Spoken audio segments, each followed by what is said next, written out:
अस्सलामु अलैकुम वरहमतुल्लाहि वबरकातुहू। बिस्मिल्लाहिर्रहमानिर्रहीम। नहमदुहू व नुसल्ली अला रसूलिहिल करीम, अम्मा बाद।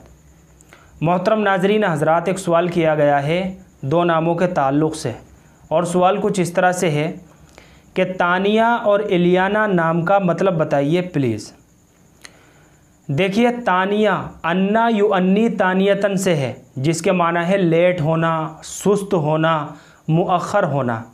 इन तमाम मानी का गैर मुनासिब होना वाज़ेह है, यानी इस नाम के मानी जो है नाम रखने के लिए बिल्कुल भी अच्छे नहीं है, बिल्कुल भी मौजू नहीं है। इसलिए बच्ची का ये नाम रखना बिल्कुल भी मुनासिब नहीं है। बेहतर यह है कि इस नाम के बजाय सहाबियात के नामों में से किसी एक नाम का इंतखाब कर लिया जाए, तो ये सबसे अफजल तरीक़ा है। और दूसरा नाम इलियाना है। देखिए, अलियान या इलियानतन, इसका माना है बड़ी सुरीन वाला, बड़ी बेक वाला, बड़ी सुरीन वाला। तो माना का लिहाज करते हुए बच्ची के लिए ये नाम रखना भी मुनासिब मालूम नहीं होता, क्योंकि इसके माना अच्छे नहीं हैं। तो बेहतर यही है कि इस नाम के बजाय कोई और अच्छे मानी वाले नाम का इंतखाब कर लिया जाए।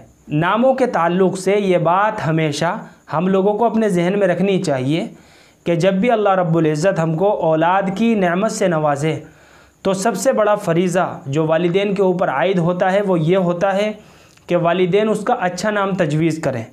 और सबसे अफजल तरीक़ा तो ये है कि बच्चों के नाम अंबिया कराम, सहाबा कराम, सहाबियात, अज़वाज मुताहिरात या फिर बुज़ुर्गान दीन के नामों में से बच्चों के नाम रखे जाएं। और नाम रखने में अफजल तरीक़ा ये है कि जब भी हमें अपने बच्चों के नाम रखने हों तो किसी आलिम दीन से रब्ता करना चाहिए या बुज़ुर्गान दीन से रब्ता करना चाहिए।